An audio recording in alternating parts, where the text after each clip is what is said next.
लेकिन ये सब तो खैर अलग बात थी। फिर उसके बाद पता चला कि उस संस्थान में उदयन शर्मा, एसपी सिंह, जाने माने पत्रकार जिन्होंने आज तक एक प्रकार से बनाया, मंगलेश डबराल जैसे साहित्यकार थे, नामवर सिंह जैसे नामचीन समालोचक थे। इन सभी हस्तियों को देखने के बाद मुझे लगा कि मेरा भी इस संस्थान में अच्छा अनुभव रहेगा, रहा भी। जहां तक मीडिया का सवाल है, बहुत बेमिसाल अनुभव रहा मेरा। कभी किसी के तरफ से कोई दबाव नहीं, स्वच्छंद पत्रकारिता का बेहतरीन अवसर था। इक्के दुक्के अगर छोटी मोटी घटनाओं को आप छोड़ दें तो स्वच्छंद पत्रकारिता का बेहतरीन अवसर। एक और बात मैं आपको बताऊं, जिन दिनों में पत्रकारिता एक मिशन हुआ करता था, आज के दिन में भी कुछ लोग हैं जो मिशन के रूप में काम कर रहे हैं, उन दिनों जब हिंदी पत्रकारिता को लॉकडाउन किया जाता था और अंग्रेजी पत्रकारिता को बड़ा माना जाता था, वैसे दौर में 90 के दशक में सुब्रत रॉय सहारा ने हिंदी में अखबार प्रकाशित करके वही कैलिबर दिया जो अंग्रेजी अखबारों को मौजूद प्राप्त था। हिंदी के पत्रकारों को वही सुविधा दी जो अंग्रेजी के पत्रकारों को था। 90s के दशक की बात कर रहा हूं, जिस वक्त आहिस्ता आहिस्ता सहारा ग्रुप अपने उरेज पर चलता जा रहा था, चढ़ता जा रहा था, शीर्ष के तरफ अग्रसर था। और वहां सुब्रत रॉय बड़ी मजबूती से हिंदी पट्टी में, राष्ट्रीय सहारा जो है उनका हिंदी दैनिक था, वो आगे बढ़ रहा था। हस्तक्षेप उनका जो विशेषांक था वो अद्भुत था, बुद्धिजीवियों का गढ़ था, बौद्धिक लेखों का आप कहें तो अभिलेखागार था। और एक साथ कई बुद्धिजीवियों को समाहित किए हुए था। हिंदी में वो एक ऐसा साहित्यिक दर्शन था जिसे हर पाठक पढ़ना चाहता था। ये सब उस वक्त हम सबके जैसे युवा पत्रकारों के लिए एक मार्गदर्शक की भूमिका अदा कर रहा था। और उस वक्त स्वयं सुब्रत रॉय जी काफी दिलचस्पी लेते थे मीडिया में, बताते रहते थे। उस वक्त हम जैसे पत्रकारों को सुब्रत रॉय का व्यवसाय क्या है, उनके पास पैसा कहां से आता है, इस सब की कोई जानकारी नहीं थी। और हम सभी पत्रकार, अगर कुछ लोगों को जानकारी होगी भी तो वो कोई बुरी जानकारी नहीं थी। नॉन बैंकिंग उनका ऑपरेशन चल रहा है, छोटे इन्वेस्टर से वो पैसा लेते हैं और फिर उनको रिटर्न करते हैं, बस इतनी ही जानकारी थी। सारे पत्रकार अपने अपने इश्यूज में उलझे रहते थे और ये काम चल रहा था, कहीं से कोई शिकायत नहीं थी, बढ़िया काम चल रहा था उनका। मैं आज आपको इसके पहले कि अपने सहारा के निवेशक बंधुओं से बात कराऊं, मैं चाहता हूं कि कुछ वीडियो आपको दिखाना चाहता हूं। और लाइव के दौरान हमने जिनका जिनका जिक्र किया, आपने किसी का फोटोग्राफ नहीं चलाया। आप जरा वीडियो दिखाइए सिमी ग्रेवाल के साथ, वो पहला इंटरव्यू जिसे आप भी देखेंगे, आप भी कहेंगे कि क्या सुब्रत रॉय थे, क्या हो गए सुब्रत रॉय। वो वीडियो आप जरा चलाइए Simi Grewal. Your dreams unfold. Let's talk of love. गंभीरता से आपसे बात करूंगा, जानने समझने की कोशिश करूंगा।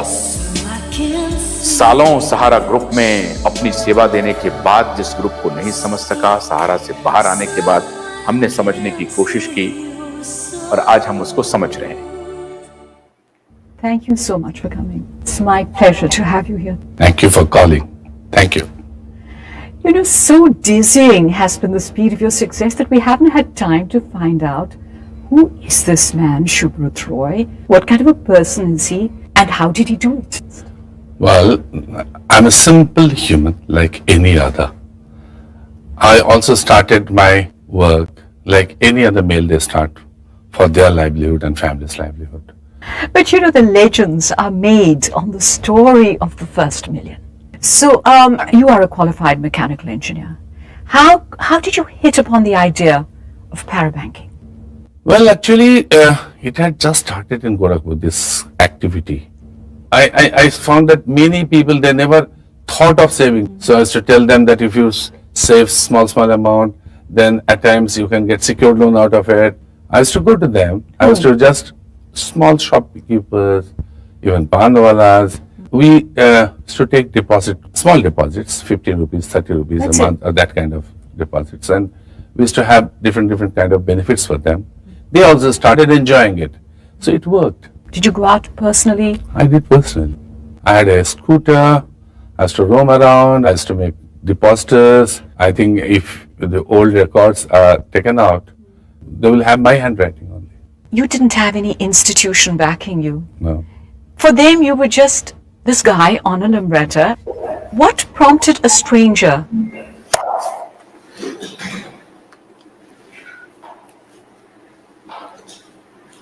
मित्रों, मैं काफी सोच रहा था कि आखिर सुब्रत रॉय को हुआ क्या। जो सुब्रत रॉय ठीक से अपना व्यवसाय कर रहे थे, बहुत सारे निवेशकों की आशा थे और निवेशक बंधु भरोसे के साथ उनके साथ काम कर रहे थे। हजारों एम्प्लॉय की संख्या थी और वो सब अपने तरीके से सहारा के विकास के साथ साथ खुद भी विकसित हो रहे थे। ये तस्वीर देखिए आप। लेकिन उसके बाद ऐसा क्या हो गया? मैं अब जो भी हमारे जो दर्शक जुड़ रहे हैं, मैं उनसे आग्रह कर रहा हूं कि वो हमारे साथ जुड़ें, जो सहारा के निवेशक हैं, उनसे मैं बात करना चाहूंगा।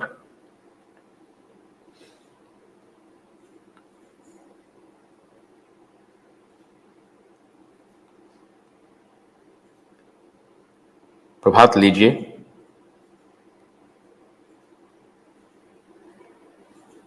जो लोग जुड़ना चाहते हैं उन्हें आप ऐड कर सकते हैं। सतीश चतुर्वेदी जी हैं, नीरज शर्मा हैं, श्रवण कुमार हैं, शहनाज जहां हैं, मोदी जी हैं। आप सबका बहुत बहुत स्वागत है। अभयदेव शुक्ला हैं। बस मैं इसके पहले कि आप लोगों से बातचीत शुरू करूं, मित्रों, मैं थोड़ी बात मैं कह देना चाहता हूं और उसके बाद कैसे सहारा आगे बढ़ता रहा, अमिताभ बच्चन से क्या संपर्क हुआ, अमर सिंह से क्या संपर्क हुआ, जो शादियां हुई थी, कट रहा है, जो शादियां हुई थी उसके चर्चे हुए पूरे देश में, पूरी दुनिया में। उसका जिक्र इस सिमी के इंटरव्यू में हुआ है, जब वो सिमी पूछती हैं कि आपने ऐसी शादियां क्यों की, और उस वक्त ये कयास लगाए जा रहे थे कि 200 करोड़ की शादी थी और उस शादी में प्रधानमंत्री भी मौजूद थे। ऐसा कोई शख्स नहीं था जो मौजूद नहीं था। और जब ये सवाल सुब्रत जी से पूछा गया, सिमी अग्रवाल ने जब ये पूछा तो कहा कि हम इस पक्ष में नहीं थे, हम चाहते थे कि आइदर वे, या तो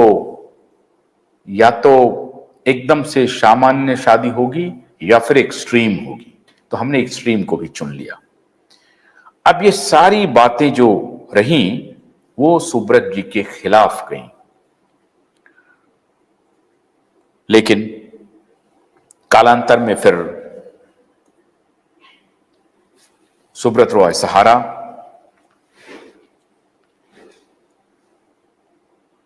इंडियन